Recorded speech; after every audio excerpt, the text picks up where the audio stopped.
ಧನುರಾಶಿಯವರಿಗೆ ವಾರದ ಆದಿಯಲ್ಲಿ ವೃತ್ತಿಯಲ್ಲಿ ಅನುಕೂಲ, ದಾಂಪತ್ಯದಲ್ಲಿ ಸ್ವಲ್ಪ ಮನಸ್ತಾಪಗಳು, ವ್ಯಾಪಾರದಲ್ಲಿ ಅಧಿಕ ನಷ್ಟ ಸಾಧ್ಯತೆ, ಹಳೆ ಮಿತ್ರರಿಂದ ಸ್ವಲ್ಪ ಸಹಾಯ ಆಗ್ತಕ್ಕಂಥದ್ದಿದೆ. ದಾಂಪತ್ಯದಲ್ಲಿ ಸ್ವಲ್ಪ ಮನಸ್ತಾಪ, ಭಿನ್ನಾಭಿಪ್ರಾಯ ಬರುತ್ತೆ. ಸಂಗಾತಿಯ ಆರೋಗ್ಯವೂ ವ್ಯತ್ಯಾಸ ಆಗ್ತಕ್ಕಂಥದ್ದು, ಅವರ ಆರೋಗ್ಯದಲ್ಲಿ ನಷ್ಟ ಕಾಣ್ತಕ್ಕಂಥ ಒಂದು ಸಾಧ್ಯತೆ ಸೂಚಿಸ್ತಾ ಇದೆ. ಮತ್ತು ಸ್ವಲ್ಪ ಇನ್ಸಲ್ಟ್ ಆಗೋದು, ಹೆಣ್ಮಕ್ಳಿಗೆ ಆಪ್ತರೆ ತುಂಬ ಸನಿಹದಲ್ಲಿರ್ತಕ್ಕಂಥವ್ರು, ಹೃದಯಕ್ಕೆ ಹತ್ತಿರವಾಗಿರ್ತಕ್ಕಂಥವರಿಂದ ಬೇಸರ ಆಗುವ ಸಾಧ್ಯತೆ. ಆಗಲೇ ಹೇಳಿದೆ ಅದರ ಭಾರ ಬಹಳ ಹೊರೋದು ಕಷ್ಟ ಅಂತ, ಆ ರೀತಿಯ ಆಗುವ ಸಾಧ್ಯತೆ ಇದೆ. ಆದರೆ ಕೆಲಸಕ್ಕೇನು ಕೊರತೆ ಇಲ್ಲ, ತುಂಬ ಚೆನ್ನಾಗಿದೆ.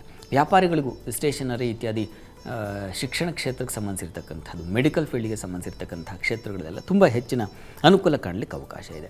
ಮತ್ತು ಹಳೆಯ ಮಿತ್ರರಿಂದ ಅನುಕೂಲ, ಭೇಟಿಯಾಗ್ತಕ್ಕಂಥದ್ದು, ಅವರಿಂದ ಸಹಾಯ, ಒಳ್ಳೆಯ ಮಾರ್ಗದರ್ಶನ ಸಿಗ್ತಕ್ಕಂಥ ಸಾಧ್ಯತೆ ಇದನ್ನು ಸೂಚಿಸ್ತಾ ಇದೆ. ಅಥವಾ ಮನೆಯಲ್ಲಿ ಬಂಧುಗಳು, ಹಿರಿಯರು, ತುಂಬ ಸೀನಿಯರ್ಸ್, ಅವರಿಂದ ನಿಮಗೆ ಒಳ್ಳೆ ಮಾತು, ಮಾರ್ಗದರ್ಶನ ಇವುಗಳ ಸಾಧ್ಯತೆ ಕೂಡ ಇದೆ. ಚೆನ್ನಾಗಿದೆ. ಇನ್ನು ವಾರದ ಅಂತ್ಯ ಗಮನಿಸೋಣ. ವಾರಾಂತ್ಯದಲ್ಲಿ ವೃತ್ತಿಯಲ್ಲಿ ಅನುಕೂಲ, ದಾಂಪತ್ಯದಲ್ಲೂ ಸಾಮರಸ್ಯ, ತಂದೆ ಮಕ್ಕಳಲ್ಲಿ ಸ್ವಲ್ಪ ಮನಸ್ತಾಪ ಸಾಧ್ಯತೆ, ತಂದೆಯ ಆರೋಗ್ಯದಲ್ಲಿ ವ್ಯತ್ಯಾಸ ಆಗ್ತಕ್ಕಂಥದ್ದು. ರವಿ ಅಷ್ಟಮದಲ್ಲಿದ್ದಾನೆ, ಭಾಗ್ಯಾಧಿಪತಿ. ಹೀಗಾಗಿ ಸ್ವಲ್ಪ ತಂದೆಯ ಆರೋಗ್ಯ ವ್ಯತ್ಯಾಸ ಆಗ್ತಕ್ಕಂತಹ ಸಾಧ್ಯತೆ ಸೂಚಿಸ್ತಾ ಇದೆ, ಹುಷಾರು. ಮತ್ತು ಅಧಿಕಾರದಲ್ಲಿರ್ತಕ್ಕಂಥವ್ರು, ಸರ್ಕಾರಿ ವಲಯದಲ್ಲಿರ್ತಕ್ಕಂಥವ್ರು ಸ್ವಲ್ಪ ಹುಷಾರು. ಅಪಮಾನ, ಮಾನನಷ್ಟ, ಏನೋ ಕೆಲಸ ಮಾಡ್ತಾ ಇರ್ತೀರಿ, ಇನ್ಯಾವುದೋ ಕಾರಣಕ್ಕೆ ಸಿಕ್ಕಾಕೊಂಡ್ಬಿಡೋ ಸಾಧ್ಯತೆ, ಬೇಡದೇ ಇರೋ ಚಟುವಟಿಕೆಗಳು ಇವುಗಳನ್ನು ಸೂಚಿಸ್ತಾ ಇದೆ.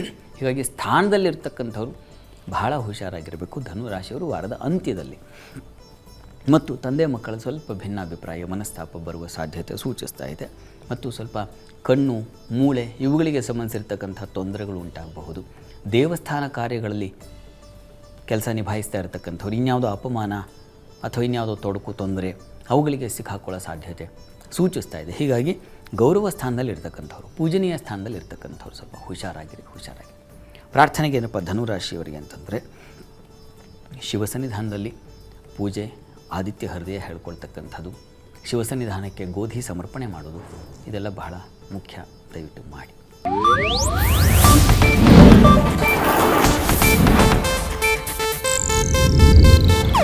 ಇದು ಏಷ್ಯಾನೆಟ್ ನ್ಯೂಸ್ ನೆಟ್ವರ್ಕ್ ಪ್ರಸ್ತುತಿ.